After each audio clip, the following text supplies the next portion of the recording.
Mga kapatid, ilang sandali po ay mag-uumpisa na ang ating worship service.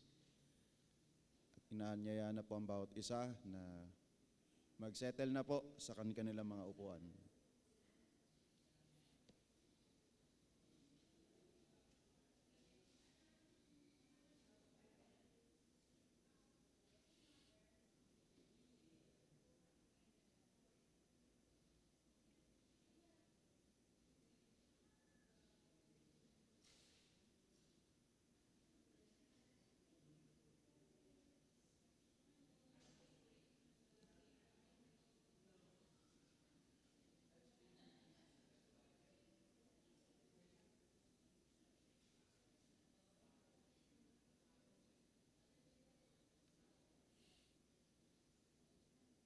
Good morning to all of us.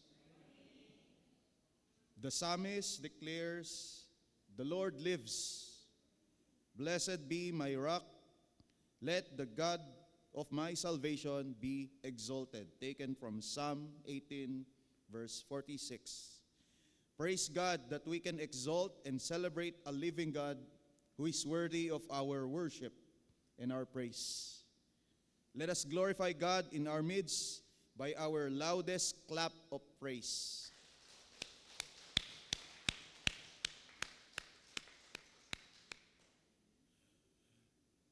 My beloved brethren, let us bow down our heads for a moment as we prepare for worship. In our silence, let us come humbly before the holy presence of our Almighty God, who, despite our finiteness, He loves and cares for us. Our omniscient God, who knows the why, the when, and the what is happening and is going to happen in our everyday living. With God's omniscient panoramic view, we can entrust ourselves to the one who has unlimited view of us. He has the perfect knowledge about us. He knows our thoughts, perceives our ways, and knows our tongue's words. Acts 15:18 says, "Know to God from eternity are all His works." In our journey of faith in Him, let us put our complete trust in Him. He will guide us in the path He desires us to take, and His way is never wrong. In our time of worship, let us consider our grateful response by meditating on His Word, praising Him, praying to Him, and doing whatever it takes to keep ourselves conscious of dwelling in His presence. May the sweet and mighty Holy Spirit of God open our spiritual hearts as we listen to His message to us this morning.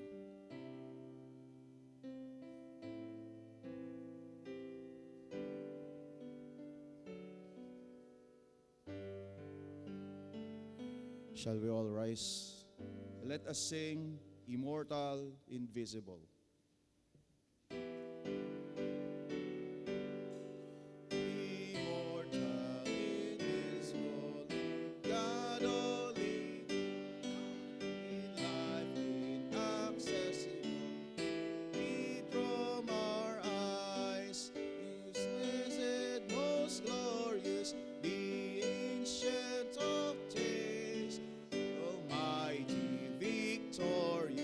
Thy great name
see is only the splendor of light high and deep.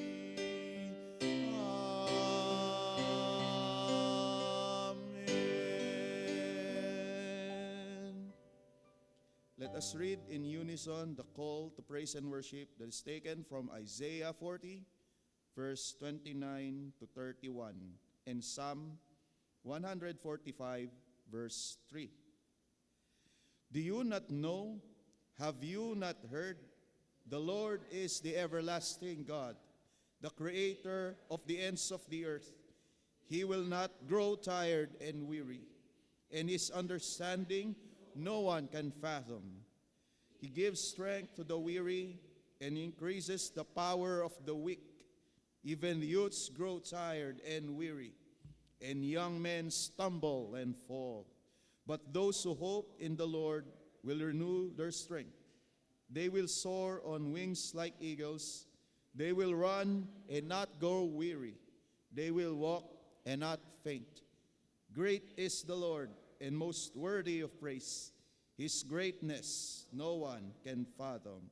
Let us continue praising God through songs of praise and worship.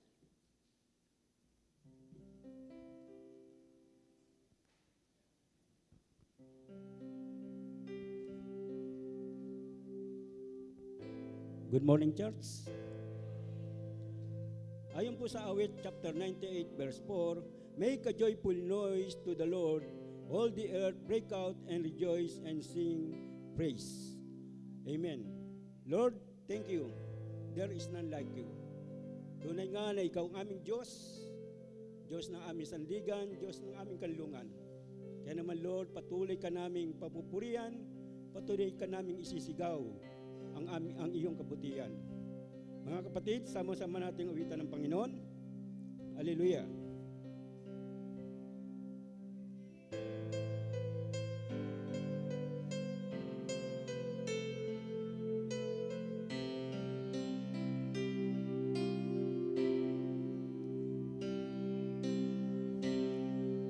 My Jesus, my Savior, Lord, there is none like you. All of my days, I want to praise the wonders of your mighty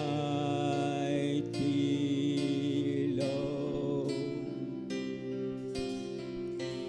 My comfort, my shelter, tower of refuge and strength, let every breath, all that I am, never cease to worship you.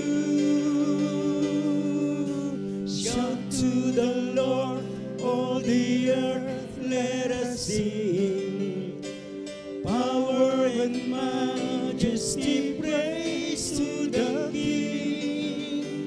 Mountains bow down and the seas will roar at the sound of your name. I sing for joy of your work, of your hands. Forever I love you, forever I stand. Nothing compares to the promise I have in you.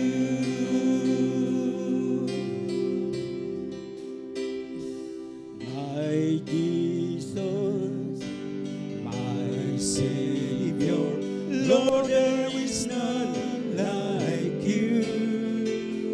All of my days, and I want to praise the wonders of your mighty love. My comfort, my shelter, tower and refuge and strength, let every breath and all that I am never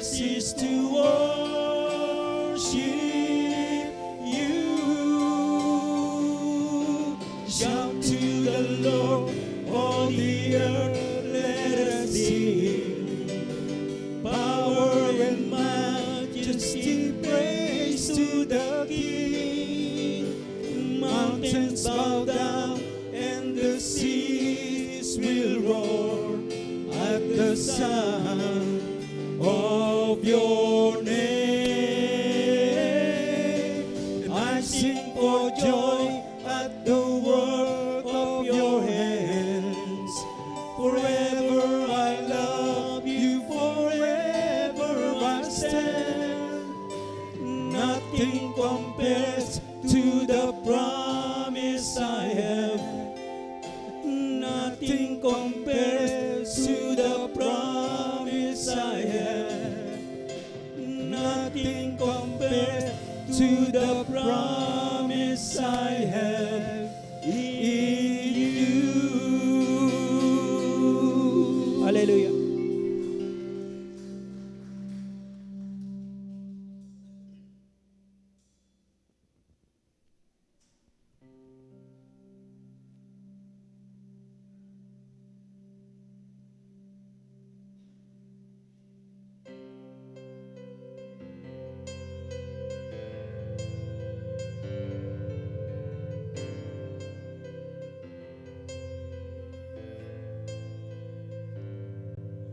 Who am I that the Lord of all the earth would care to know my name, would care to feel my hurt? Who am I that the bright and morning star will choose to light the way of my ever-wandering heart? Not because of who I am, but because of what you've done. Not because of what I've done, but because of who you are. I am a flower quickly fading, here today and gone tomorrow. A wave tossed in the ocean, a vapor in the wind, till you hear me when I'm calling. Lord, you catch me when I'm falling, and you told me who I am. I am yours. I am yours.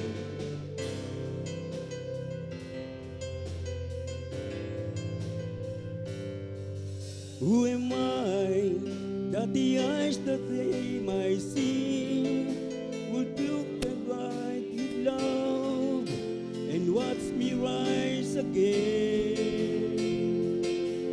Who am I that the voice that I want to see would call love to the rain and calm the storm in me?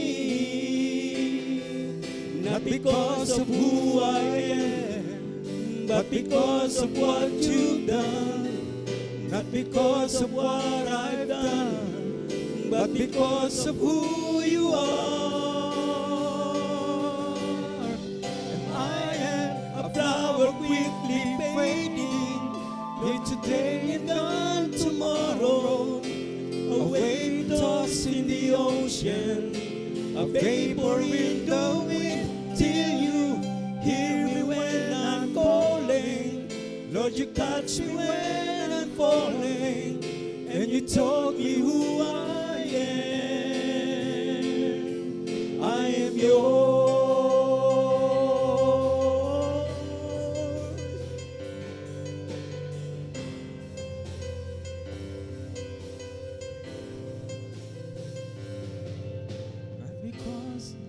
Not because of who I am, but because of what you've done. Not because of what I've done, but because of who you are. I am a flower quickly fading, here today and gone tomorrow. A wave tossed in the ocean, a vapor in the wind, till you hear me when I'm calling. Lord, you catch me when I'm falling, and you told me who I am. I am yours.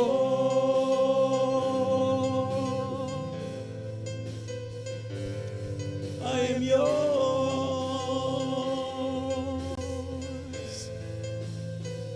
I am yours. Hallelujah. Thank you, Lord. To God be the glory.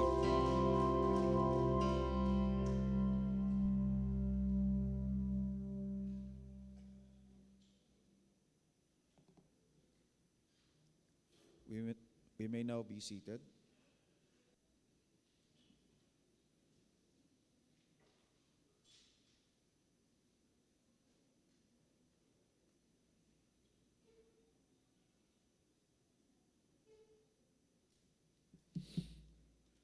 Brothers and sisters, let us continue in the spirit of prayer, and let us bow our heads and let us pray.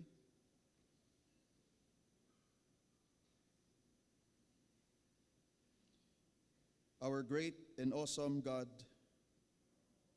we have come to you this morning with humble hearts to witness your greatness and to celebrate your goodness. We remember your faithfulness, your grace, your deeds in our lives. These past days, you have provided for us, healed us, guided us, and so gracefully accept us in our weaknesses. We also remember, O Lord, how we have hurt you by our actions. And therefore we remember what the psalmist said in Psalm 51 verse 4. Against you, you only, have I sinned and done what is evil in your sight. We pray, O Lord, that you consecrate us this morning. With contrite and humble hearts, we plead for your cleansing and pardon. Heal our broken hearts, and let our lips utter your praises once more with gladness. Thank you, Father, for the redemption is possible by the blood of your Son, Jesus Christ, who willingly give his life for us to redeem us from the pit. Thank you for your forgiveness, O Lord, and for the freedom to serve you and worship you. For grafting us into your family. This is our prayer in your most wonderful and precious name. Amen. For our hymn of response, let us sing Just As I Am.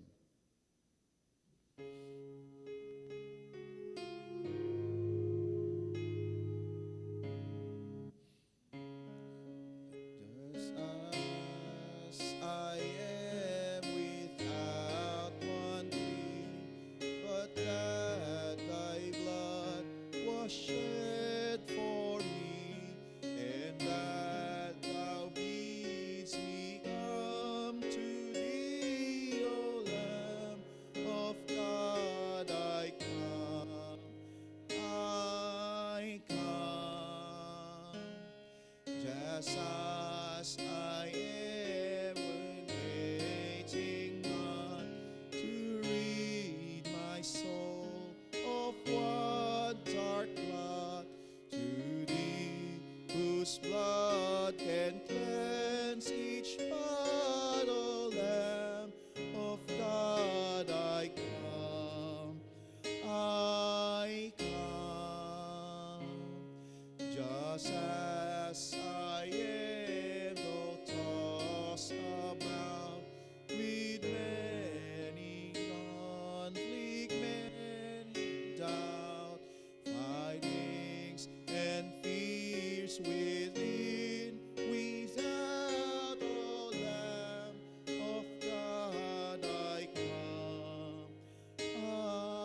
May I request the Sunday school children and the teachers to come in front for the congregational prayer.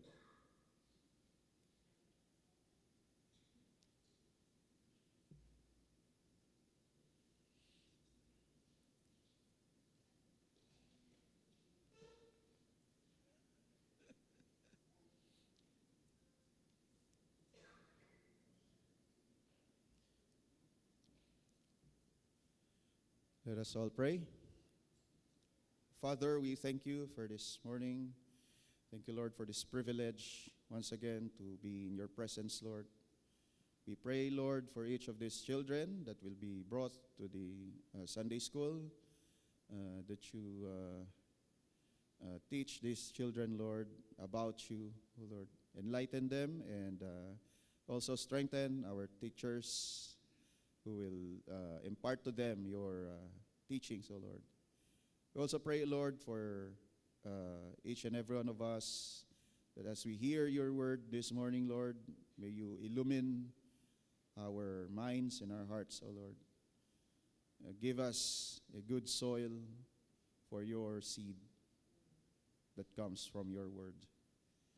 May this flourish into holiness, O Lord, in your righteousness. This is our prayer. In Jesus' name, amen. Okay.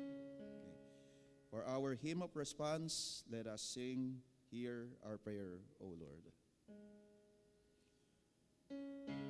Hear our prayer, O Lord. Hear our prayer, O Lord. Incline thy ear to us and grant us thy peace.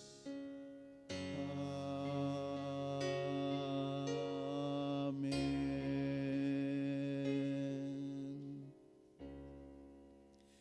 Let us all stand as we all together read today's scripture text that is taken from 1 Corinthians 1, verse 26 to 31.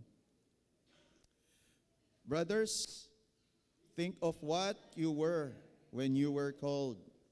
Not many of you are wise, but human standards. Not many were influential.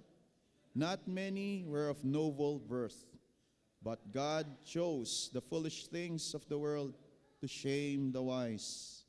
God chose the weak things of the world to shame the strong. He chose the lowly things of this world and the despised things and the things that are not, to nullify the things that are, so that no one may boast before him. It's because of him that you are in Christ Jesus, who has become wisdom from God. That is our righteousness, holiness, and redemption. Therefore, as it is written, let him who boasts, boast in the Lord. For our hymn of illumination, let us sing wonderful words of life.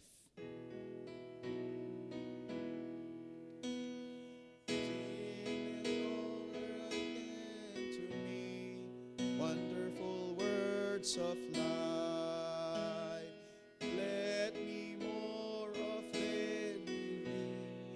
Wonderful words of life, words of life and beauty, teach me faith and duty. Beautiful words, wonderful words, wonderful words of life.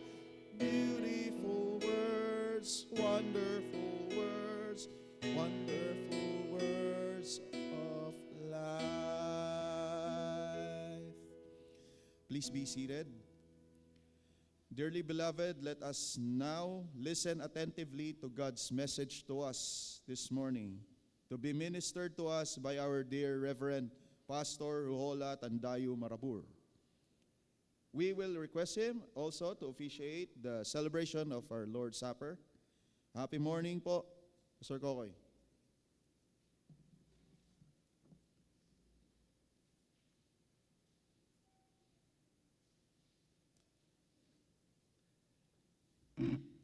Isa pong magandang araw ho sa inyong lahat mga kapatid. Good morning. Muli ako po ay nagagalak sa Panginoon na tayo po ay nabigyan muli ng pagkakataon na may bahagi po muli ang kanyang mensahe ng pag-asa para sa bawat isa sa atin ngayong umagang ito. Sa pagkakataong ito, atin pong ipagpapatuloy ang ating pong sermon serye na may pinamagatang Reaffirming Our Reformed Roots. And for this specific Sunday, we will be focusing just as what we have read a while ago. Again, we will be focusing on our passage found in the book of Corinthians. Again, the first epistle of the Apostle Paul to the Corinthian Christians. Chapter 1, verse 26 to 31. And for this specific Sunday, our message for today is entitled, Our Union with Christ, the Foundation of Our Justification. But before we start, I would just like to invite each and every one of you to please rise as we pray and seek the Lord's guidance in our study for today. Again, Heavenly Father, we thank you for this opportunity to come to you today in your word, honestly, humbly, dear Lord God, knowing, dear Lord, that we cannot add or we cannot seek, dear Lord God, the glorification of our works as a way for our salvation. Thank you, Lord God, for reminding us that it is all about Jesus. Thank you, Lord, for your word that affirms our righteousness, not because of who we are or what we have done, but what Christ has done for us. Thank you, Lord God, and may this message resonate not just in our hearts, but also in our deeds. That in every ounce of work that we do would not promote self-glorification, nor the possibility of thinking that we could earn our way to heaven, but would reflect our gratitude towards you, O Lord, our Savior alone. In this we pray, in Christ's name, amen and amen. You may now be seated.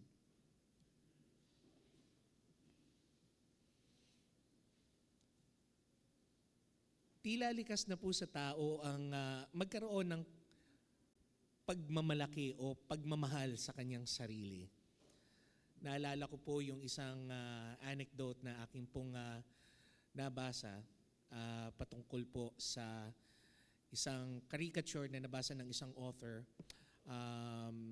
sa Reader's Digest way back decades ago.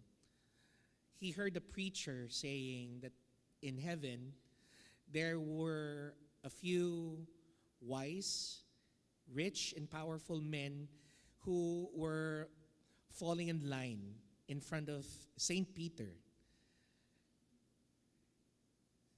And they wanted to go to heaven very, very desperately.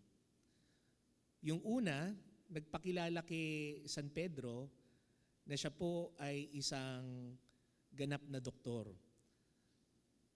Pinakita pa nga niya yung kanyang mga diploma, pinakita pa nga po niya yung kanyang mga pasyente na kanyang pinagaling, at gayon rin, pinakita rin niya ang kanyang ibang mga credentials.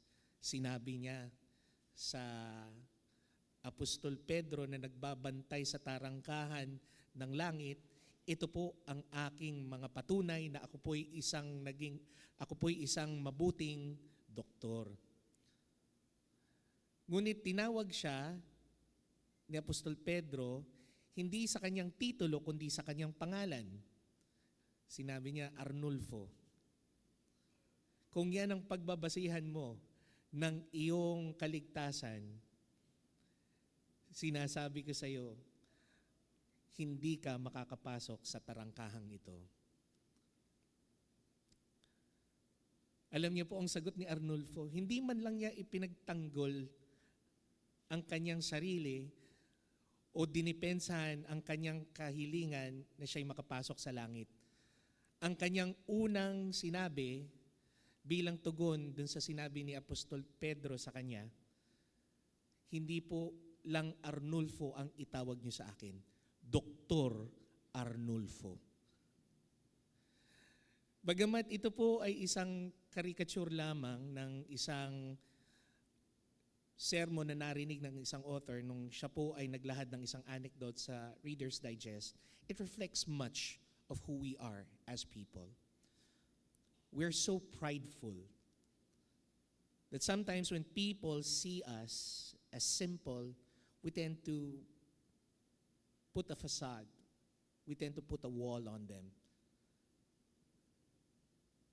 Buti na lang po hindi ako ganon. At alam ko po marami sa inyo ang hindi ganon. Hindi mapagmalaki dahil binago na ng Panginoon. Amen? Pero marami talaga sa atin. Makikita at makikita nyo na nga lamang po eh. Dahil ngayon, kagandahan sa panahon natin ngayon, sa generation na to, laging may ebidensya. Kasi nagkalat yung mga may cellphone na pwedeng mag-record sa inyo kapag nagrarant kayo sa publiko. Madalas naririnig nyo, sinasabi ng mga tao, lalong-lalo na kapag nagro-road rage, ano? Kilala mo ba ako?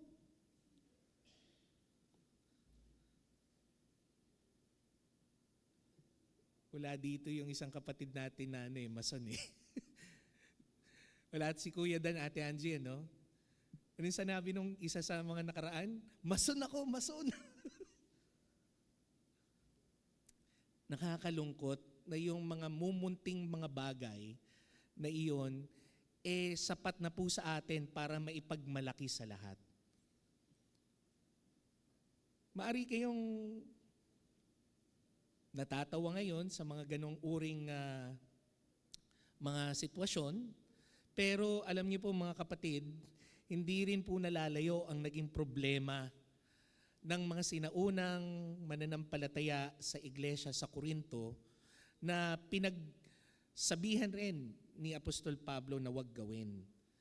Kung mapapansin po ninyo, ito po rin ang dahilan kung bakit niya po isinulat ang bahaging ito ng talata sa unang Korinto, Kabanata 1, mula 26 hanggat 31.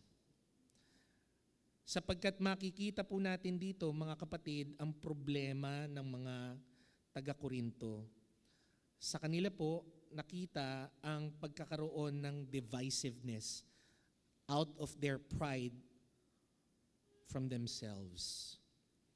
Makikita po natin dito na sinabi ni Apostol Pablo sa kanila, ano po yung apila nila? Ang apila po ng apostol sa kanila, brothers and sisters, in the name of our Lord Jesus Christ, all of you agree in one another. Say that no division be among you, but you be perfectly united in mind and in thought. Isa rin po sa mga sanhi ng pagkakawatak-watak nila is that they take pride on whom they follow. And that was evident in the household of Chloe. In verse 11, it says, "My brothers and sisters, some from Chloe's household have informed me that there were quarrels among you." Marami raw po ang nagsasabi na sila po ay sumusunod kay Apostol Pablo. Marami naman raw po ang nagsasabi na sila po ay sumusunod kay Apolos. Marami naman po ang nagsasabing sumusunod sila kay Pedro, kay Cephas. At marami naman po, yung talagang ma-pride, ang sinasabi, ang sinusunod lang nila si Kristo. So dito pa lamang po mga kapatid, nakikita po na natin na wala pong magandang dulot ang pagkakaroon ng pride. Ang pagiging boastful, ang pagmamalaki sa loob ng iglesia. Kapag nakita po ito, masusundan po ito ng pagkakaroon ng pagkakabahagi, pagkakawatak-watak sa loob ng iglesia. Pero hindi po ito maiiwasan sapagkat ito po talaga ang natural na kalikasan ng tao. This is the actual human problem. That even in our church today is still plagued with its virus. In 2 Timothy chapter 3 verse 2, pinaalalahanan po ni Pablo si Timoteo that people will continue to be lovers of themselves. They will be lovers of money. They will be what? Boastful, mapagmayabang. They will be proud, mapagmalaki. And because of that, they will become abusive, disobedient to their parents, and ungrateful and unholy. So all of this turns out begats more sin. That is why the sin of pride is pretty much the forefather of many, many sins. So here, as we can see, the Apostle Paul gives us God's solution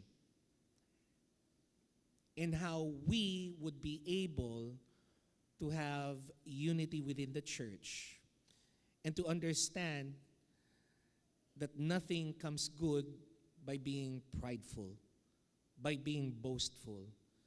Here we can see that God flips the script. Binago po niya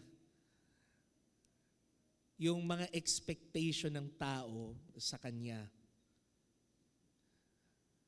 Sa pagkakataon na ito, pinakita at pinakilala ng Diyos that He would rather choose the people who are considered as nothings of this world para maipahiya lang yung mga somebodies or somethings of this world. And as we go further on our passage, we will see the very reason why God does that. Makikita natin, natural talaga sa Panginoon na talagang iniiba niya yung mga expectation natin. Ginagawa niya yung mga bagay na hindi natin inaasahan. And I hope and I pray that as we look into our union in Christ Jesus, we will be able to look further on how we would be able to respond to that union.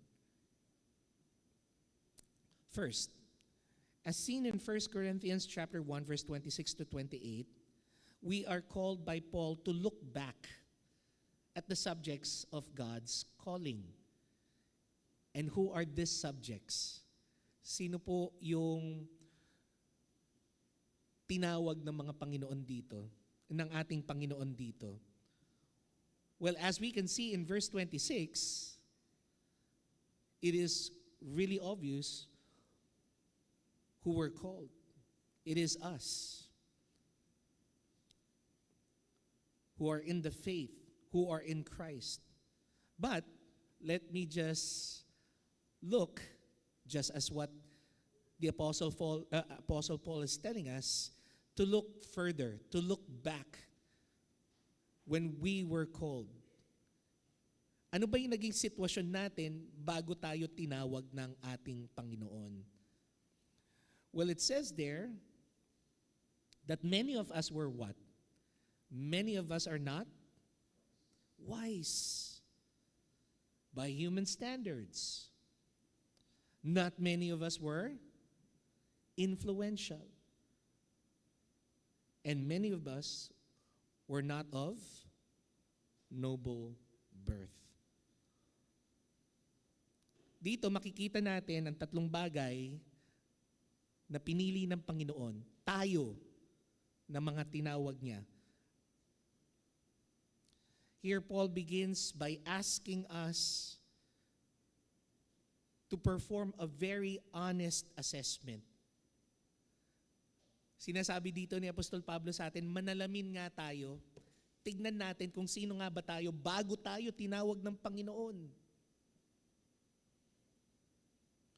Sinabi niya na marami raw po sa atin, majority ng mga tinawag ng Panginoon, majority ng mga nanampalataya sa Kanya ay ano? Hindi naman mga marurunong. Sorry for the term, ano?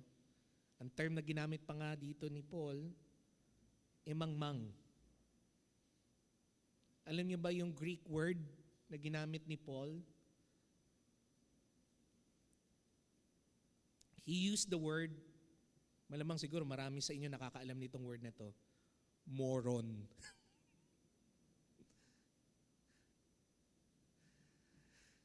To talk about people who are not wise, that were called by God. But here, basically, he is telling us that some of us are not wise, which is true. Pero dito, sinabi sa atin, yung wisdom natin is not what? According to the worldly standards. It's not according to the academic standards or the philosophical standards of this world today. Though marami po sa atin dito ang doktor, marami po dito sa atin ang abogado, marami po dito sa atin ang mga professional, at marami po sa atin dito ang nakapagtapos ng kolehiyo. Pero marami rin naman po sa atin na mga mananampalataya na simpleng tao, hindi man lang siguro nakatungtong sa paaralan dahil sa hirap ng buhay. Pero kung mapapansin ninyo, sila pa yung mas madaling nakalapit sa Panginoon kumpara sa mga taong marurunong. Sila yung mas madaling magtiwala sa Diyos. Sila yung mas nadali ang tumanggap kay Kristo at maniwala sa kanyang mga kautusan at pangako. It says a lot about us, right? It says a lot about us. Us who are educated. Us who have known so much.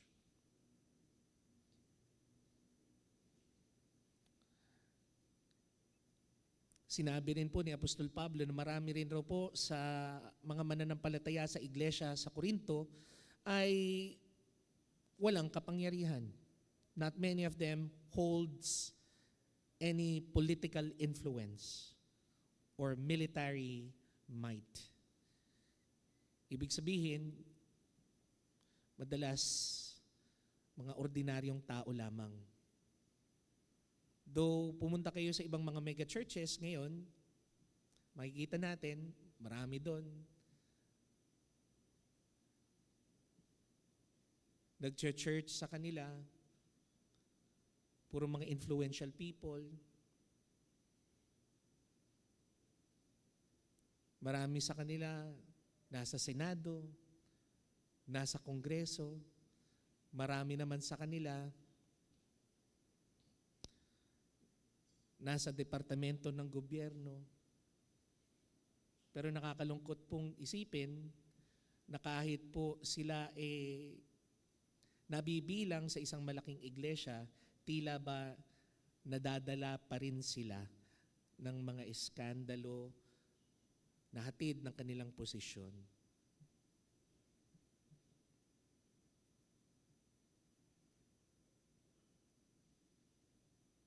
Bagamat marami po sa kanila ang hindi pa rin mga mananampalataya, pero may mga iilan po sa kanila ang mananampalataya.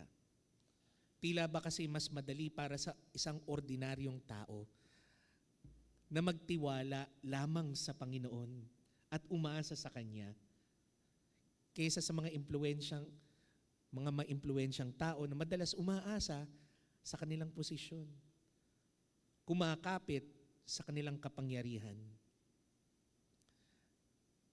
Marami naman po sa atin, kagaya nga po ng nabanggit po ni Apostol Pablo, ang hindi naman po nanggaling sa marangyang pamilya. We were not born in nobility or from noble birth. Ibig sabihin, hindi tayo mga sa katawagan ng mga millennials ngayon, pati Gen Z. Anong tawag nila doon? May tawag sila doon eh.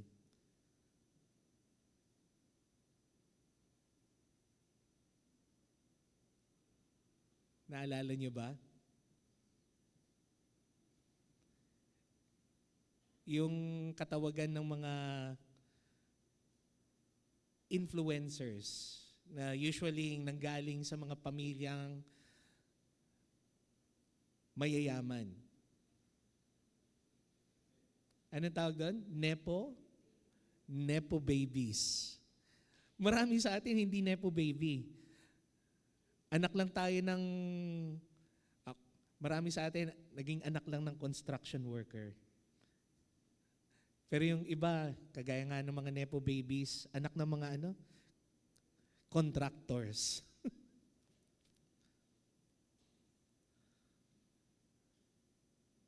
Totoo naman, meron namang iilan na mga mayayaman galing sa mararangyang pamilya na Kristiyano pa rin hanggang ngayon. Pero kasi marami rin naman sa kanila ang hindi kayang tumanggap sa Panginoon.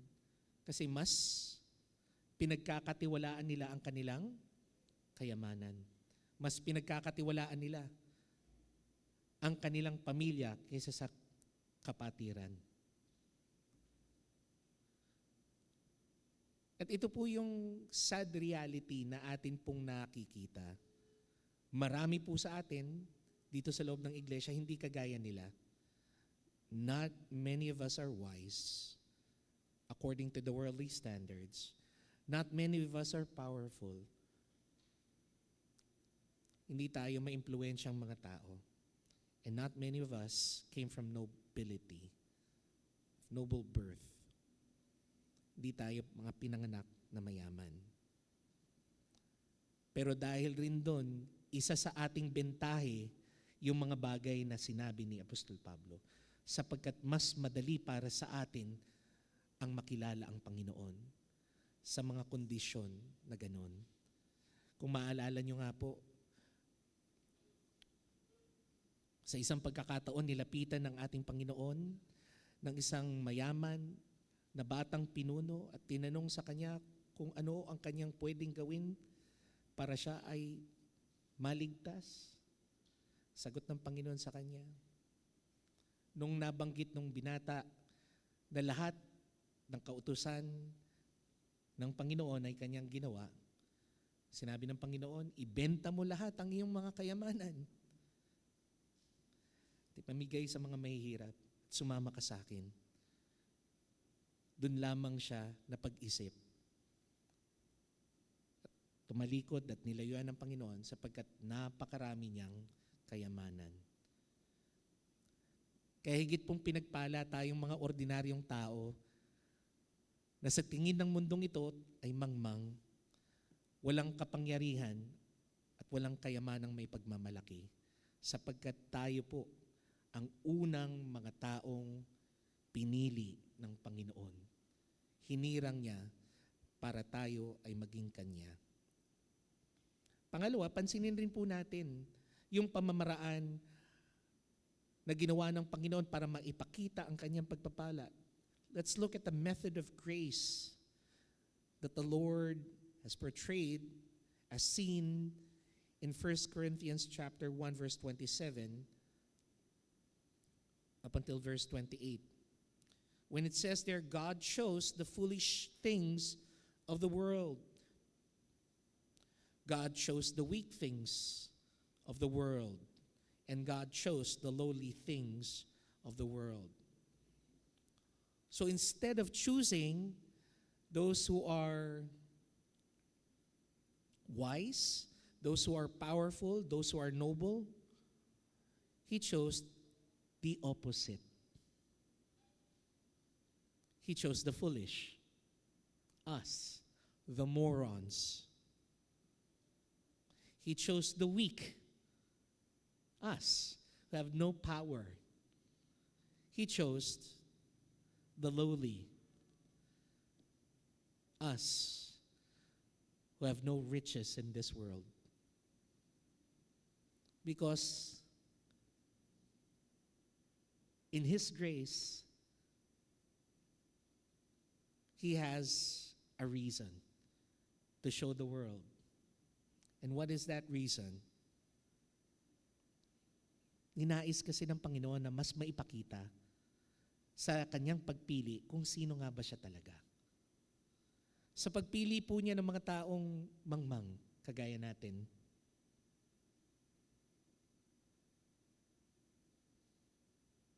ipinapakita ng Panginoon na hinahamak niya yung mga taong kinikilala ng mundong ito na marurunong. Sa pamamagitan ng pagpili niya sa atin ng mga mahihina, pinapakita ng Panginoon ang totoong kapangyarihan na hindi nanggagaling sa gawa ng mga tao, kundi sa pamamagitan ng kanyang biyaya. At pinapakita niya sa kanyang pagpili ng mga taong mahihirap, mabababa, para maipakita ng Panginoon sa buong mundo na hindi sa pamamagitan ng kanilang kakayanan makakakilos ang kalooban ng Panginoon sapagkat kaya niya gamitin ng kahit na sino man sa mga tao na kanyang hinirang.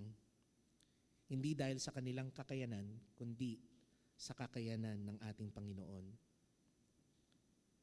Here we can see that our weakness is the very platform that the Lord is using for His great work. He's been doing this all the time since the very beginning. Kung mapapansin nyo nga po, ito yung pinakadahilan kung bakit nga po hinirang ng Panginoon at pinili niya ang bayan ng Israel. Pansinin po ninyo, balikan natin ang Deuteronomy chapter 7, verse 7 to 8. Sabi po dito, the Lord did not set His affection on you. He's talking about Israel. And choose you because you were more numerous than other peoples. Sinasabi dito ng Panginoon, kung iniisip ninyo na kaya ako kayo pinili, kaya ako kayo hinirang mula sa lahat ng mga bayan dito sa daigdig na ito, dahil sa dami ninyo, nagkakamali kayo. Sapagkat anong sinabi ng Panginoon? Kung sa dami lamang ang pag-uusapan, kayo ang pinakakonti sa lahat ng mga angkan dito sa mundong ito. Pansinin ninyo kung ano ang dahilan ng Panginoon, kung bakit pinili niya ang bayan ng Israel. In verse 8, it says, it was because the Lord, what? Loved you and kept the oath He swore to your ancestors that He brought you out with a mighty hand and redeemed you from the land of slavery. Again, God chose Israel not because of who they are, but He chose Israel because of who He is. A God who is so loving, who can always forgive our shortcomings. A God who is faithful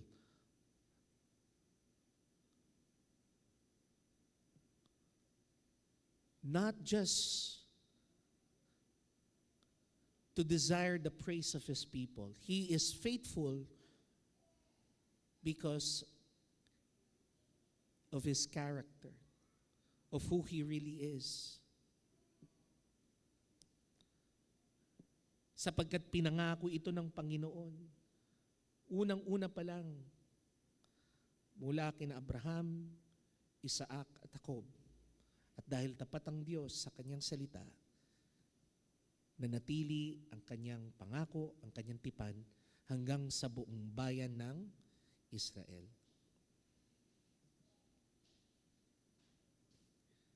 And lastly, as we can see in verse 28, the very purpose on why the Master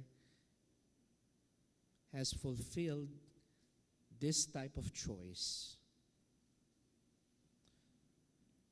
In verse 28, it reads, "Choose the lowly things of this world and despise things and the things that are not." And what is the very reason why?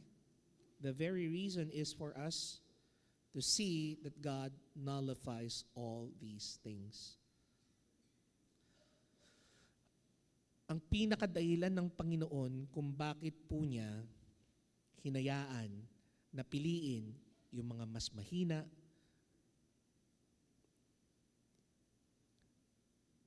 yung hindi marurunong, walang kakayanan at kapangyarihan, ay para maipakita ng Panginoon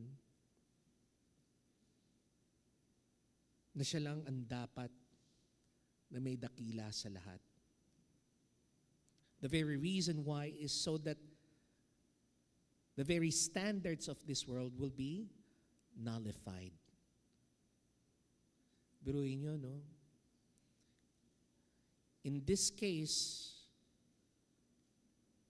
the Lord wanted the very standards of this world to be nullified. When we talk about nullifying, marami sa inyo siguro medyo hindi naiintindihan yung pakahulugan nito. But let's think of it as how social media works nowadays. God chose us. Amen? Not because of who we are, again, but because of who He is. He is faithful, He is loving, and He is just. Basically, God is verifying us. Yes, the term verify, lalong-lalo na po sa mga kabataan ngayon, holds a different meaning. Kasi pagdating po sa social media, what does it mean? Pag ang iyong profile or ang iyong status is verified, it means that you are, ano po? Reject? Legit, very good. You're legit. It means you've been verified, you've been, how can I say this? In a way, you've been certified by the social media platform that you are in, that you are a person that could be trusted, that you really own that social media profile. And usually, they give that because you are influential. You have many, many followers. So yun yung dahilan kung bakit ka nasa-certify or na-verify. So, having that idea, all of us as Christians have been verified by God. Not because of anything that we have, but because of the grace of God, His own sovereignty, His very own will to choose. Parang sa panahon natin, nag-verify ang Facebook randomly. Pero sa mata ng Panginoon, hindi random yon. Yung pag-verify sa atin is part of His illustrious plan to serve people for His glory. However, dito naman, makikita naman natin yung nullification, di ba? To nullify. Sa panahon naman natin, again, in this day and age of social media, to be nullified means to be what? To be canceled. Di ba madalas nakaka-cancel ka sa social media kapag nakikita ka na meron kang nagawang hindi maganda. Kung naka-offend ka ng mga tao, o may naging viral ka na scandal. Yun rin yung konsepto ng Panginoon dito on how He chooses the lowly rather than picking the high and mighty. He wants to nullify the idea of human pride. Yun yung strategy ng Panginoon all along. His strategy is to remove every ground of human pride within His body, within the church.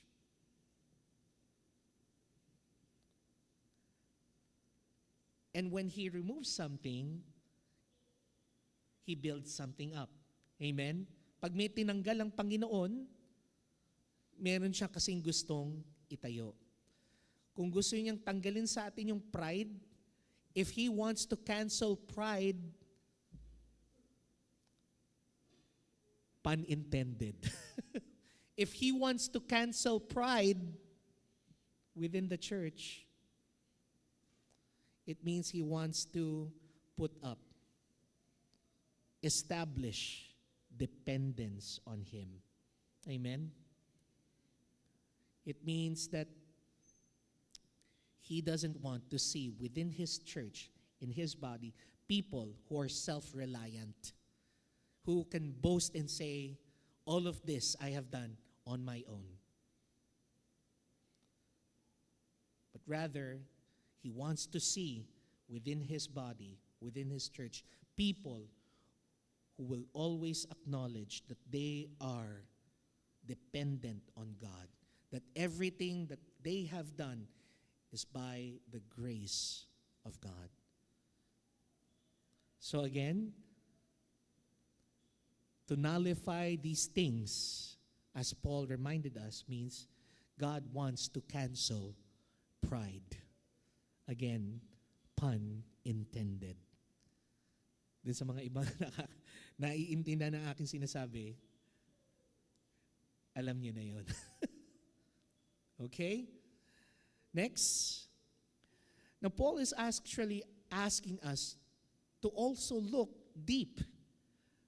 He doesn't just want for us to look back, but he wants us to look deep. Deep into where? Deep into our salvation. To look into the very substance of our salvation, as seen in 1 Corinthians chapter 1, verse 30.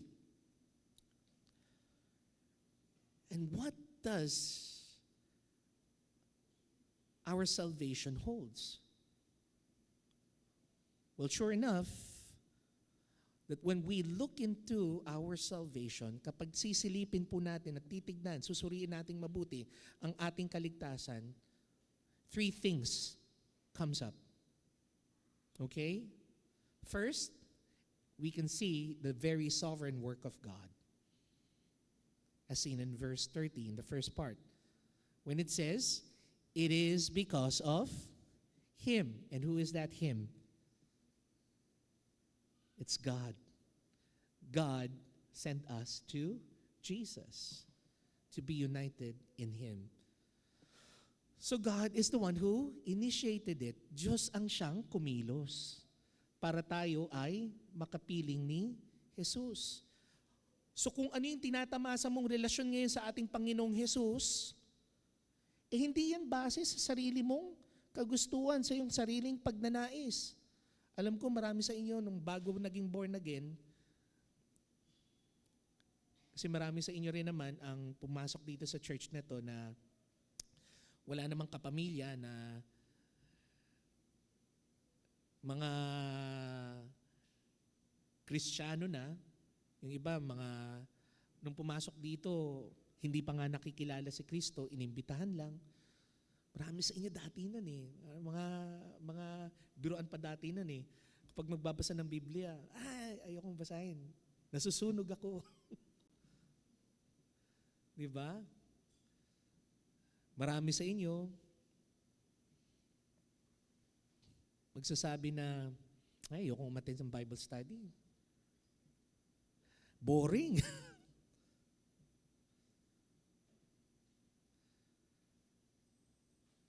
Pero nung sinimulan na kumilos ang kamay ng Panginoon,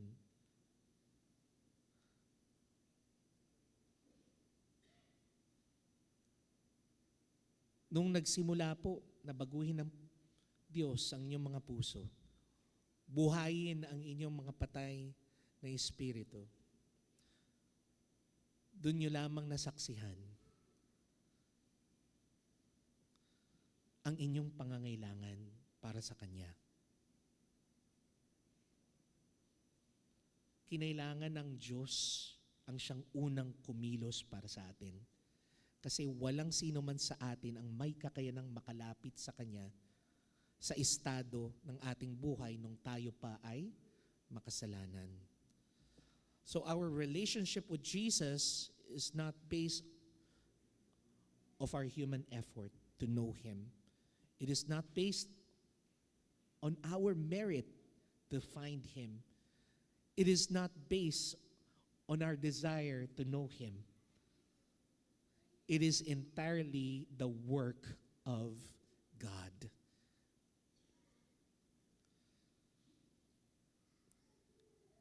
As also, we can see in that part of the passage, it is a gift of His grace. Why?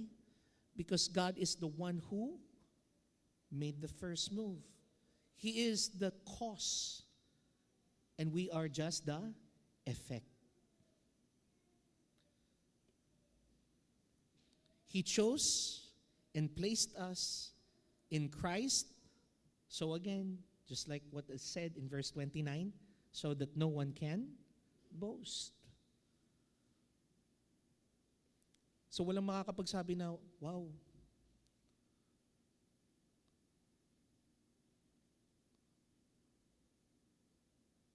nung nagbukas ako ng Biblia, talagang pinag-aralan ko ng husto. From cover to cover, from Genesis to Revelation. At yun ang nagtulak sa akin. Yung effort ko na yun para ma-born again. Madalas, alam nyo, naririnig ko yan ng mga spill. Alam nyo kung kanino? Kina Eli Soriano. Kina Felix Manalo. Saan sila napadpad? Out of their own pride comes the folly of men.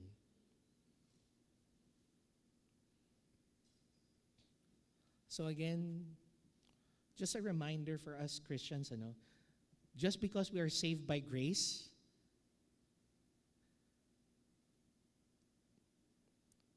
we need to always remember that as we continue to serve God, our service should not reflect of earning our favor with God. Because we cannot earn favor. Yung salvation nga natin, hindi natin na-earn eh. Favor pa kaya ni Lord? He's giving it freely to us. Serving Him should reflect our gratitude towards God. Yung pagkilos po natin, yung ating pong paglilingkod sa Kanya, yung pagtupad po natin sa kalooban niya, dapat sumasalamin sa ating pasasalamat sa Panginoon.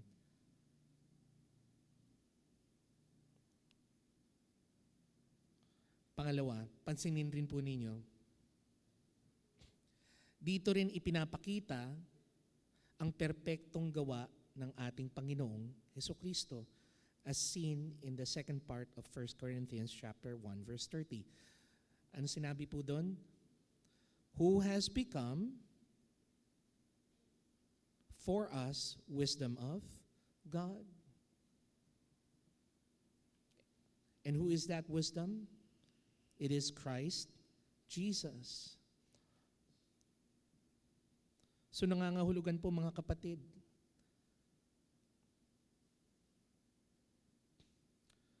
dahil nga po nasagap na natin, nalasahan na natin, natikman na natin ang kabutihan ng Diyos mula sa mabuting balita ni Kristo. Ang pinakakarunungan ng Diyos.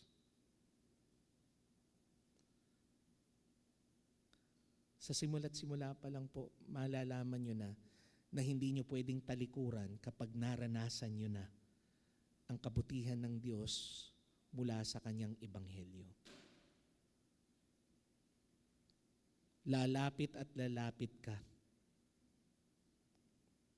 You will be moved more to be with Christ.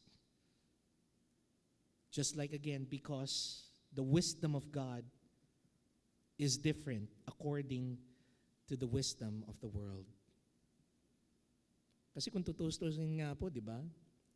Batay sa karunungan ng tao, karunungan nitong mundong ito, kalapastanganan sa kanila ang mabuting balita ang ebanghelyo ng Panginoon Bakit kanyo? Isipin nyo na lang sa konteksto natin ngayon, Kung si Kristo namatay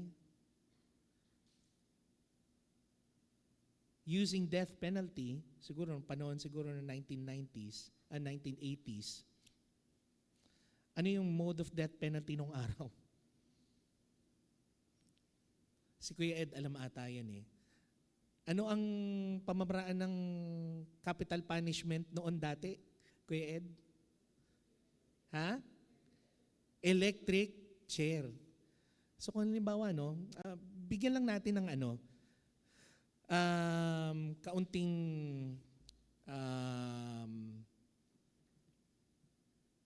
pagsasaad. Tignan natin mabuti. Kung sa panahon natin ngayon, namatay si Kristo, siyempre ang pamamaraan ng pagpatay sa Kanya, hindi na pagpapapako sa krus, kundi silya elektrika. Siguro sa panahon natin ngayon, ang simbolo ng ating iglesia, sorry for the imagery, pero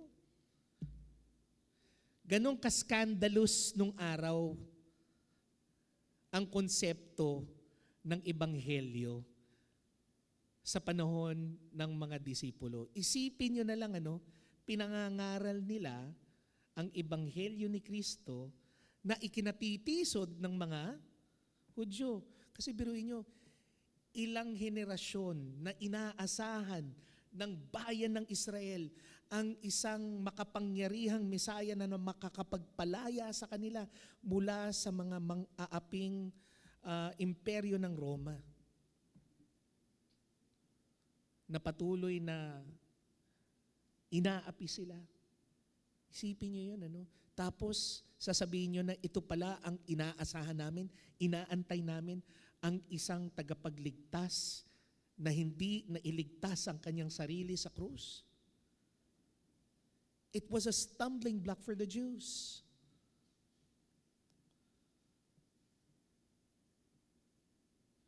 And again, for the Gentiles, especially for the Greeks, the message of the gospel was what?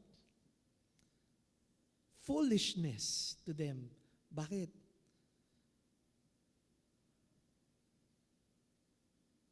Diyos mo na sinasamba, napako sa krus, talunan. Sinasabi mo sa amin, Diyos mo nagkatawang tao at nagpapako sa krus. Kung ipagkukumpara nila sa kanilang mga Diyos-Diyosan, mahina ang Diyos mo.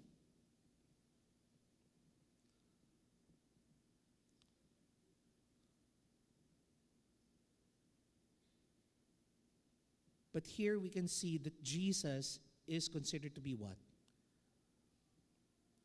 The wisdom of God. Again, the wisdom of God doesn't work according to the standards of this world. It's always counter-culture.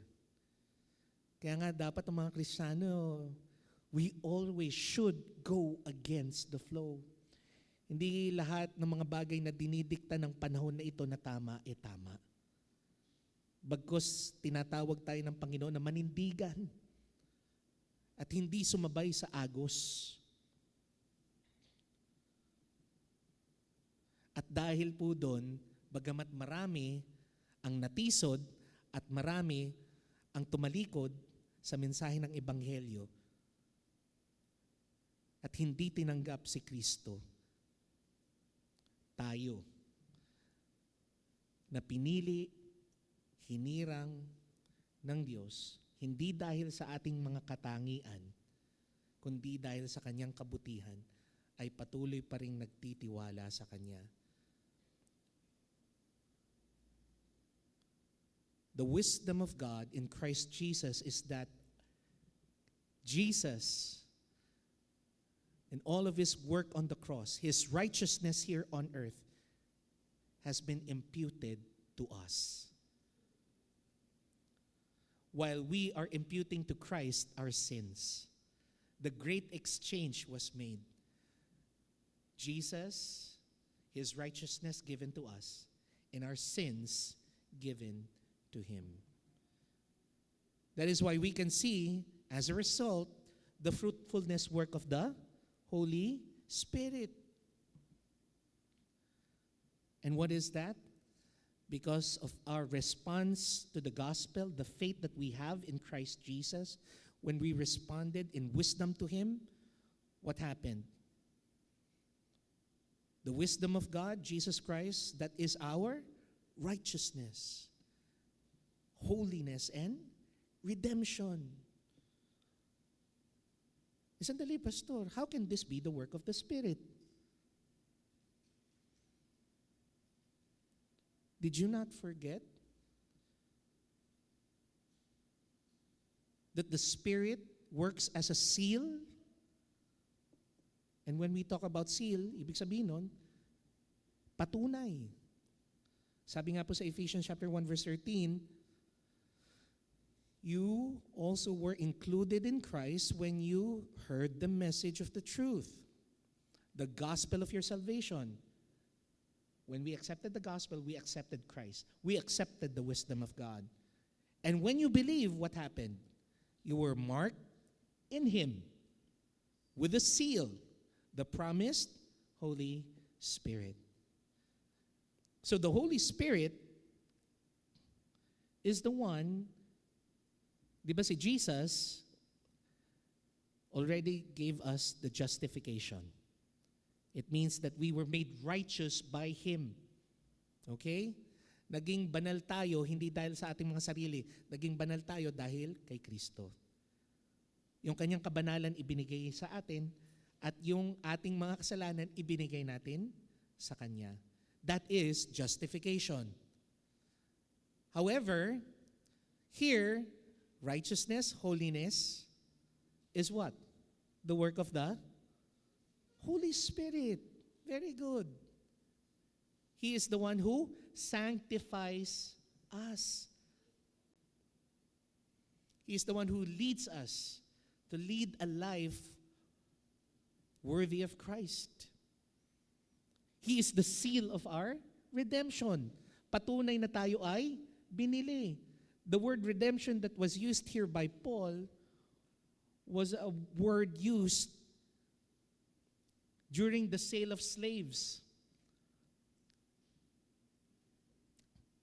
Tayo raw po binili ng mga alipin. Pero nasa ng resibo? Ang resibo sino? Banal na Espiritu. Patunay na tayo ay nabili ng Panginoon. Amen? So 3 things that works together for our salvation. That keeps us in union with Christ. The sovereign work of God, the Father, the perfect work of Christ, the Son, and the fruitful work of His Spirit. And lastly, we are called to also look not just deep into, not just before, but look ahead. This is what God wants us to do. For us to improve our scope of worship. As seen in 1 Corinthians chapter 1 verse 29 and also in verse 31. Church, Christ has called us to worship Him by excluding all our human pride. Sabi nga po ni Paul in verse 29, so that no one may boast before Him.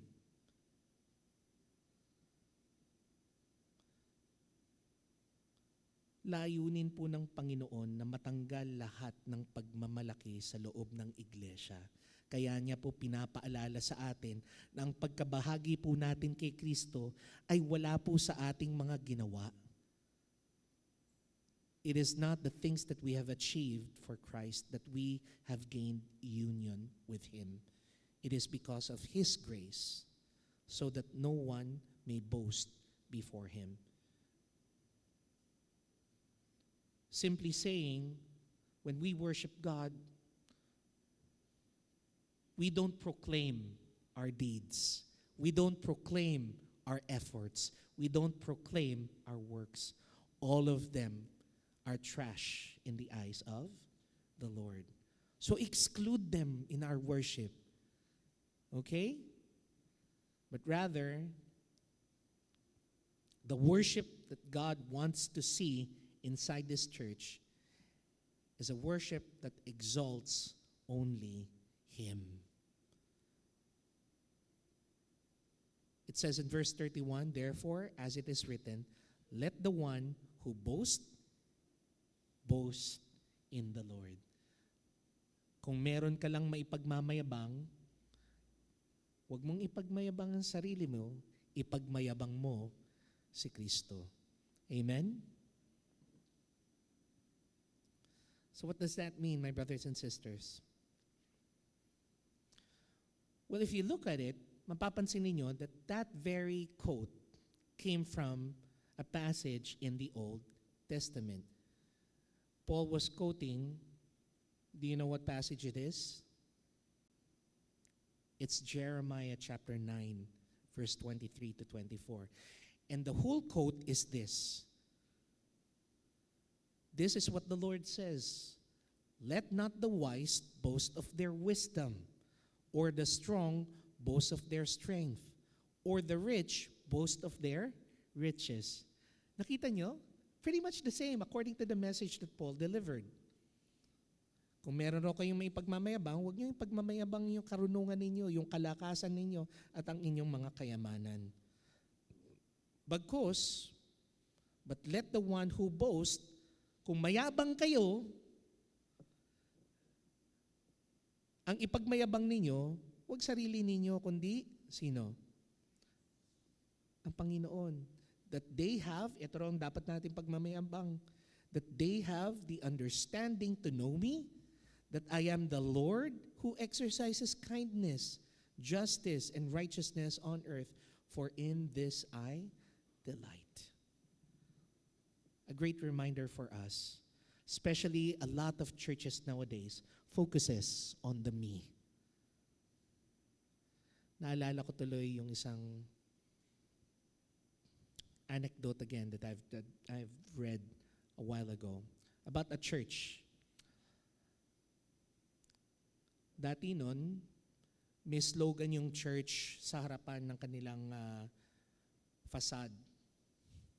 Yung slogan nun na nakapintura dun sa facade ng church nila, sabi doon, we preach Christ crucified.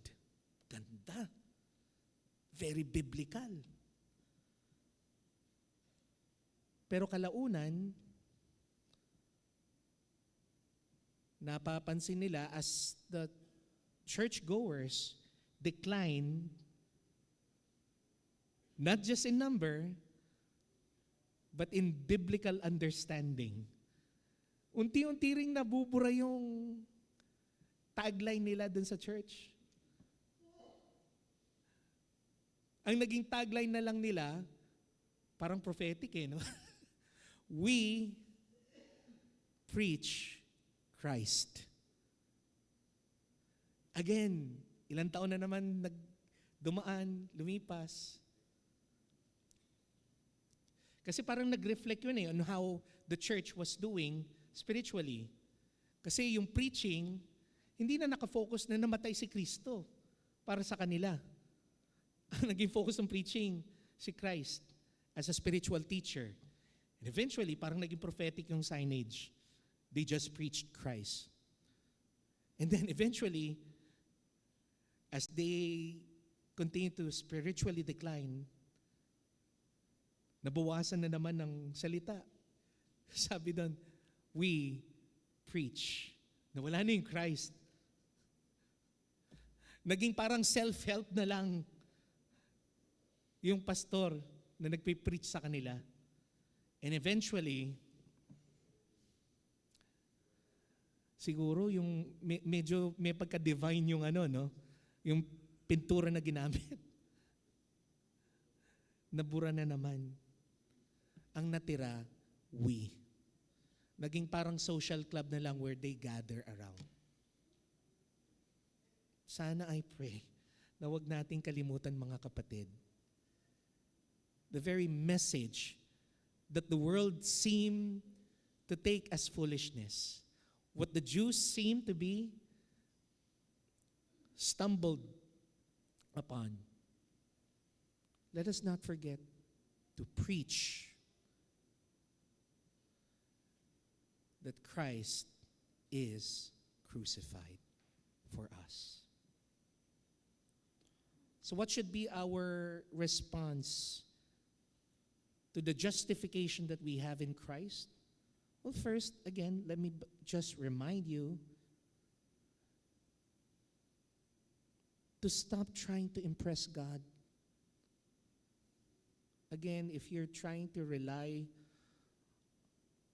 on earning God's goodness and blessing by working hard in this church, by serving more, by living a holy life, again, let me just remind you that as we were saved by grace, we will continue to be sustained in this life by grace. Amen? It doesn't mean that we don't serve wholeheartedly, that we don't live unselfishly. We're still called to that. But the very reason, the drive that we should have is because of our gratitude. Not our effort to earn the favor of God. We live by God's grace. We die by God's grace. Second, rest in the union that we have in Christ. It's good to be reminded, brothers and sisters, na hindi po nawawala ang ating kaligtasan, na hindi po napapatid ang ating pagtitipanan kay Jesus dahil sa ating ginagawa. Hindi nakabatay po dun ang tibay ng ating pong pagsasama kay Jesucristo. Ito'y batay po sa kalooban ng Panginoon, sa kanyang kabutihan at katapatan sa kanyang mga pangako sa atin. Pangatlo, kung may maipagmamalaki tayo, wag nating ipagmalaki ang ating mga sarili.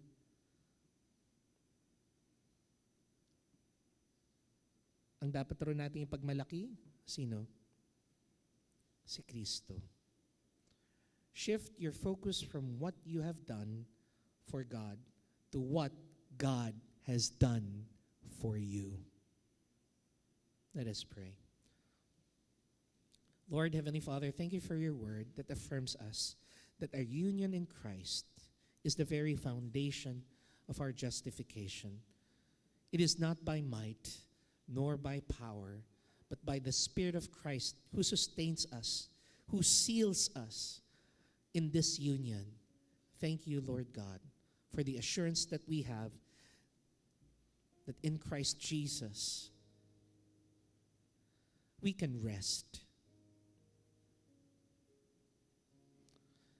Forgive us, O Lord, if sometimes we tend to boast on the things that we have done, the things that you yourself have given to us, but yet we claim as ours. Teach us, dear Lord, that if we might boast, Help us not to boast on our own might, strength, wisdom, but help us to boast on all the things that you have done for us. Tulungan niyo po kami, Panginoon, na walang maipagmalaki maliban, Panginoon, kundi kayo lamang. Salamat, O Diyos, sa patuloy po ninyong kadakilaan, katapatan, mabuting hangarin para sa amin, at naway sa amin pong pagdaraos ng Santa Cena. Dalangin po namin, O Diyos, na kayo po ang siyang madakila, hindi kami. Na ang lahat ng aming mga gagawin ay tugon bilang aming pagpapasalamat sa inyo. Ito po ang aming naisin sa pangalan ni Kristo Jesus, aming Panginoon at tagapagligtas. Amen at amen.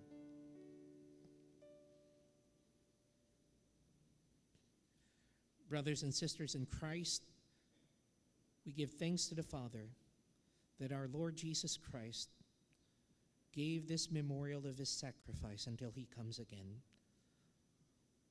For the Lord Jesus Christ took bread, and he had given thanks. He broke it and said, "This is my body. Do this in remembrance of me." In the same way, he took the cup after supper and said, "This cup is the new covenant in my blood. Do this in remembrance of me." For whenever we eat this bread and drink this cup, we proclaim the Lord's death until he comes.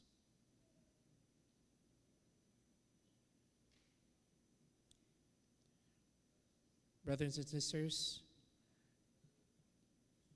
please join me as we stand.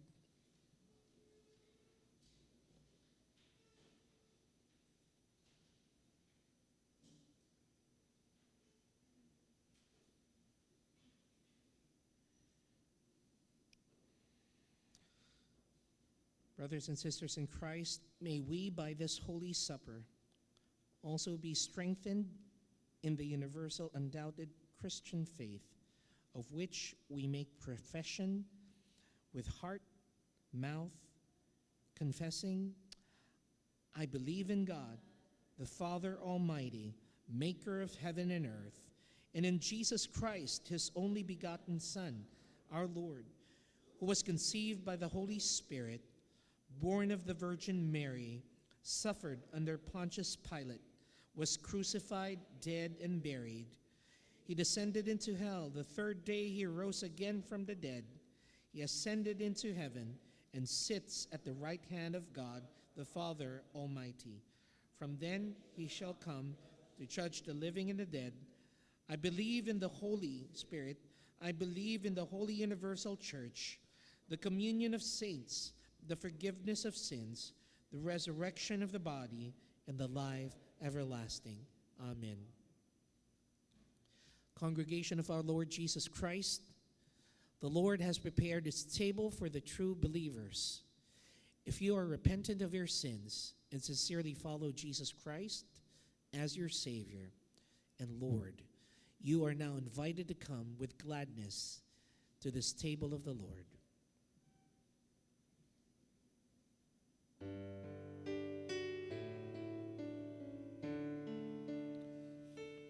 In the upper room we have gathered,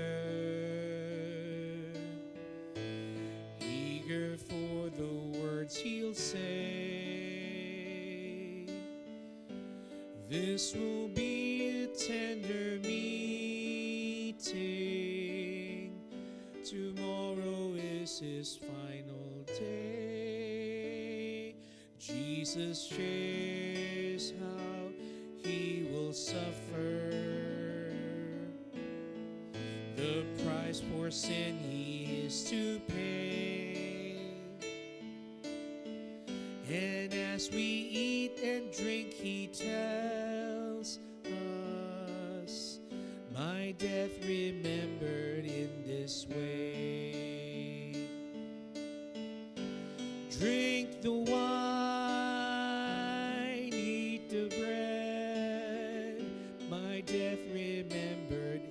this way. Drink the wine, eat the bread, till I come again someday. As we're sitting at the table, our hearts are stirred with what we learn. The bread and wine are but a symbol of his death till his return. And today we are remembering our Savior's death upon a tree. The bread is for his broken body. The wine is but a powder free. Drink the wine, eat the bread, my death remembered in this way. Drink the wine, eat the bread, till I come again someday. Till I come again someday. Till I come again someday.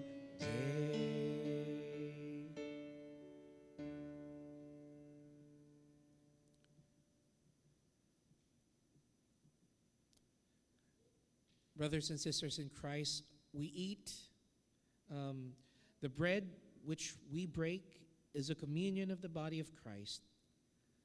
Take, eat, remember, and believe that the body of our Lord Jesus Christ was broken for the complete remission of our sins. You may now eat the bread.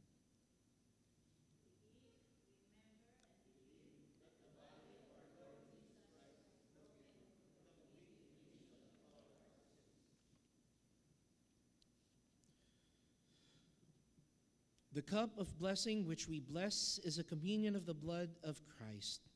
Take, drink, all of it. Remember and believe that the precious blood of our Lord Jesus Christ was shed for the complete forgiveness of our sins. You may now drink the wine.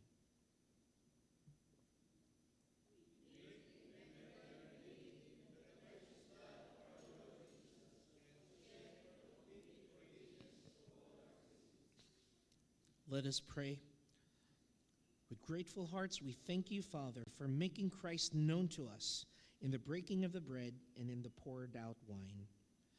May this meal enable us to increase in faith, persevere in hope, and grow up in love. May this witness of Christ's death draw others in fellowship with him, so that all your children will be gathered into share with us the joy of your salvation. Our ears open to your word, our minds alert to the calling you have given us, our hearts full of zeal for your coming kingdom, our voices confessing the name of Jesus, our Lord and our God. Amen. You may now be seated.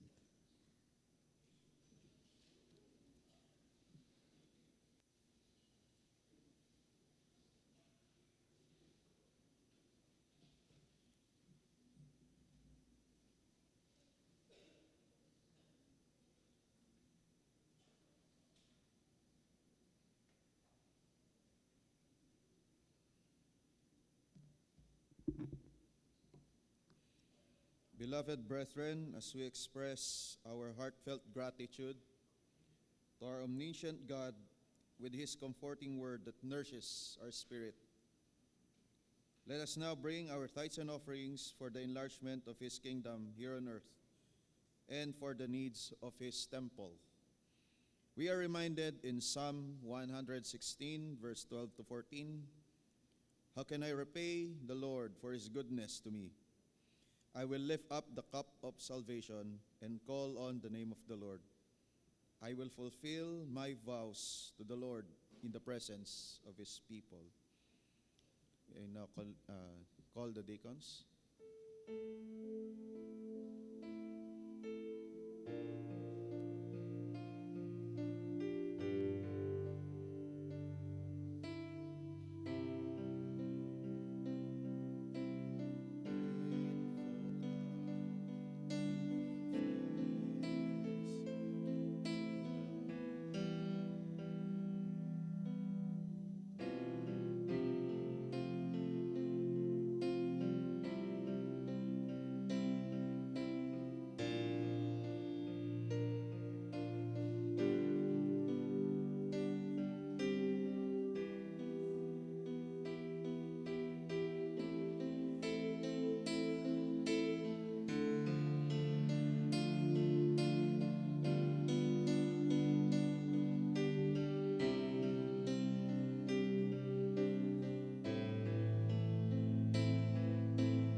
Brothers and sisters, let us all rise.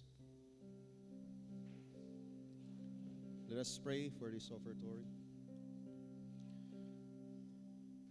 Our faithful Father, we come with grateful hearts for giving us this opportunity to give back some portions of your bounty for the furtherance of your work here on earth. Thank you, Lord, for you have not withheld everything good from us. And we're giving back some portions of it. Please accept these gifts and bless it so that more souls may turn back to you. May you be exalted here on earth, O Lord. Your kingdom come and your will be done here as it is in heaven. This is our prayer in Jesus' name. Amen. Let us sing our doxology.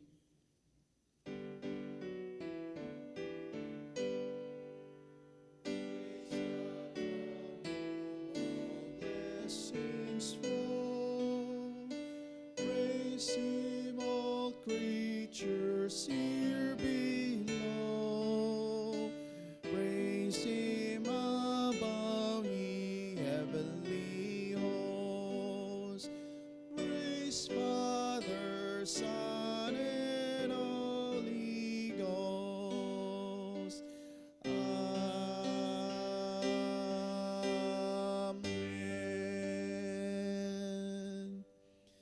We request Pastor Kokoy to lead us our closing prayer and benediction.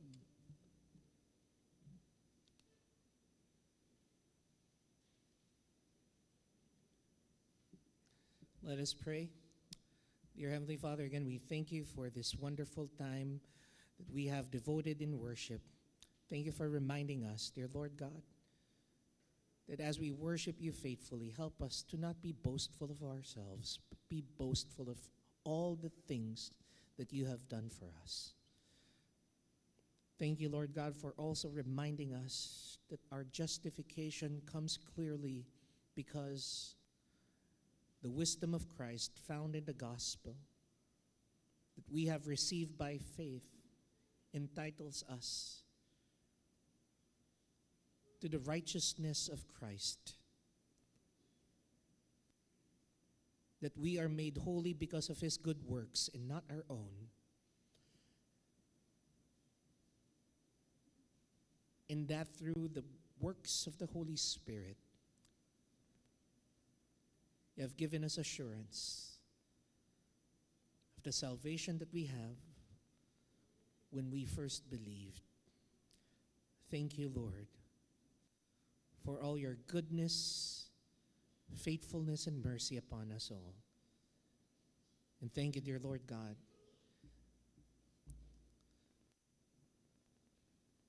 that you remain in us, through us, and with us. Not because of who we are, but because of what you have done. All of this, Heavenly Father, we ask and pray in Christ's name. Amen and amen. Mga kapatid, tanggapin po ninyo ang pagpapala ng Panginoon. Sa Kanya na nakagagawa ng higit pa sa maaring nating hilingin at isipin sa pamamagitan ng Kanyang kapangyarihang kumikilos sa atin. Sa Kanya nawa ang kalwalatian sa pamamagitan ng Iglesia at ni Kristo Jesus sa lahat ng salinlahi magpakailanman. Amen at amen.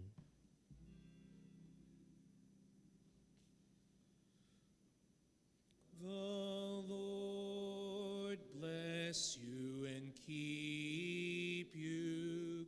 The Lord lift His countenance upon you and give you peace, and give you peace. The Lord make His shine upon you and be gracious, and be gracious. The Lord be gracious, gracious unto you. Amen. Amen. Amen. Amen.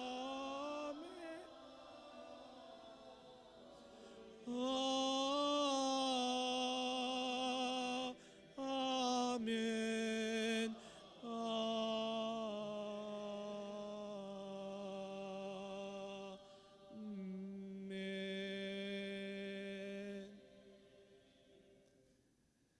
God bless you all and have a blessed Sunday, everybody.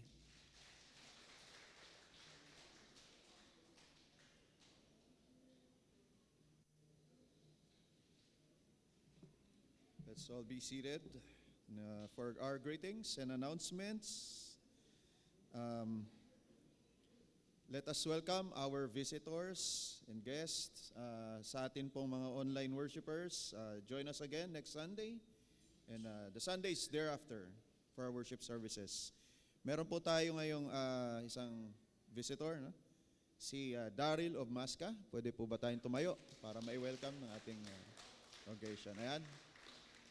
We hope and we pray na makasama namin kayo uli sa mga susunod na worship service.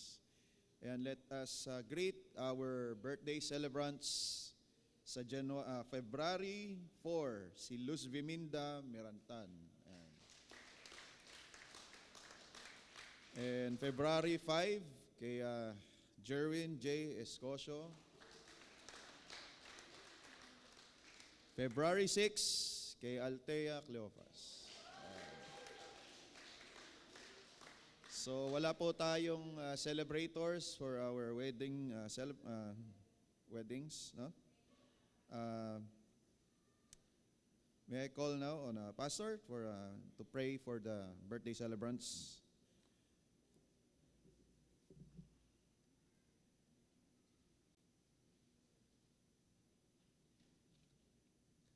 Mga kapatid, inimbitahan ko po ulit kayo na magsitayo at ating pong ipanalangin ang ating pong mga kapatirang nagdiriwang ngayon ng kanilang kaarawan.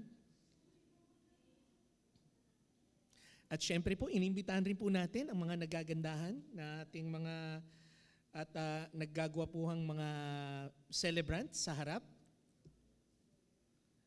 Si Jerwin nasaan? Na-cancel? Ano raw?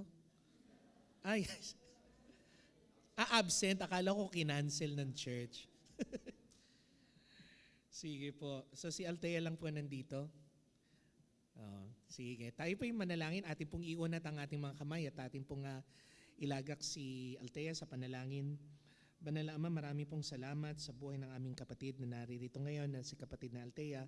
Nakasama po nila kapatid na Luz Biminda at kapatid na Jerwin na magdiriwang ng kanila pong kaarawan sa darating po na linggong ito. Dalangin ko po, Panginoon, una po sa lahat, na hangarin po namin bilang kanila pong mga kapatiran na may pagkaloob niyo po sa espesyal na araw na ito ang kahilingan ng kanilang mga puso na naaayon po sa iyong mabuting kalooban upang sa gayon patuloy po sila na makapagsikap, Panginoon, na kayo ay mapaglingkuran. Dalangin ko rin, Panginoon, na sa pagkakataong ito, dalangin ko na patuloy niyo pong dagdagan rin ang kanila pong mga kaarawan ng dagdag pang mga taon, Panginoon, na kanila pong hindi lang ipagdiriwang, kundi magagamit, Panginoon, para sa ikalalaganap ng inyong kaharian. Dalangin rin po namin, O Diyos, na sa espesyal na araw na ito na pinagdiriwang ng aming mga kapatiran sa kanilang kaarawan, makilala po nila lagi, Panginoon, ang inyong kabutihan at katapatan sa kanilang buhay. Na kung meron man po silang maipagmamalaki sa kanilang kaarawan, ay yung iyong kabutihan at pagpapala sa kanilang buhay. Ito po ang aming samot dalangin sa pangalan ni Kristo Jesus, aming Panginoon at tagapagligtas. Amen at amen.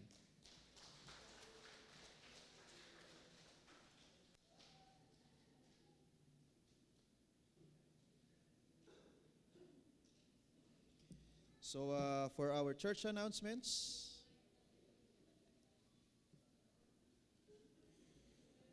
prayer meeting every Wednesday here sa ating worship hall, 9 a.m.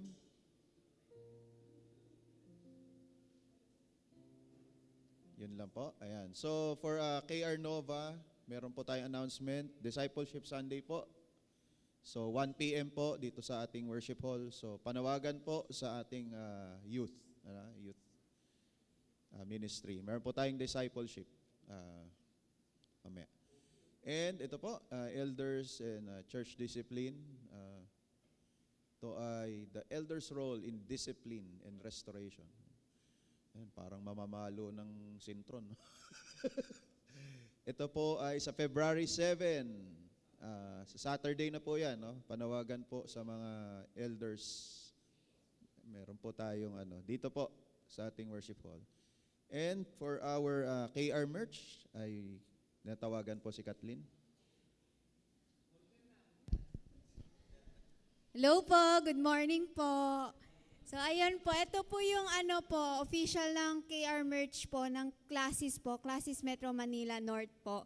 So ayan po, ito po yung mga products po na meron po kami. So meron po kaming polo shirts po. So ayan po, nakalagay naman po yung details po na lahat po ng mga design na po yan is available po sa iba't ibang colors po. Meron pong maroon, meron pong black, meron pong green. Green po ata yan. And hindi po kasi po may iba't iba pong klaseng green. So nakikita niyo po yung damit po ni Daddy, di po ganyan yung kulay po niyan sa personal.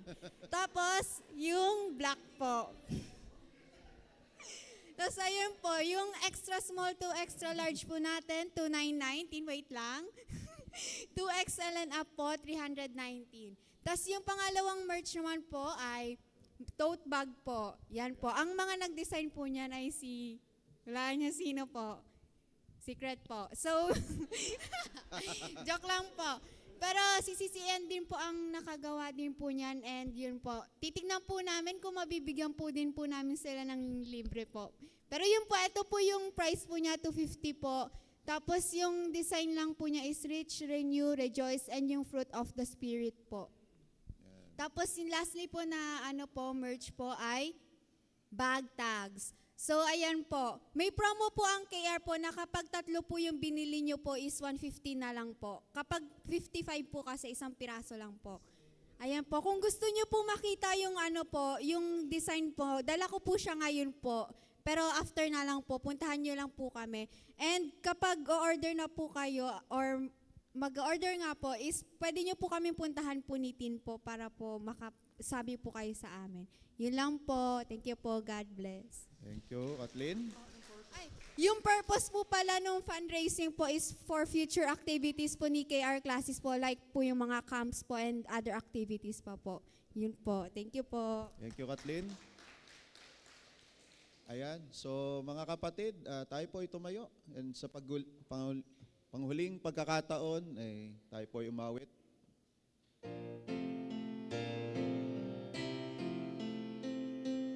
Blessed be the tie that binds our hearts in Christian love, the fellowship of kindred minds is like to that above.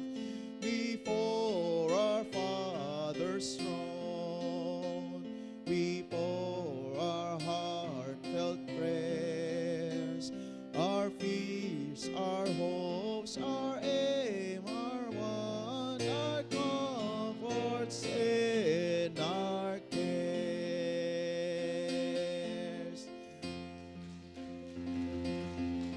God bless po and happy Sunday.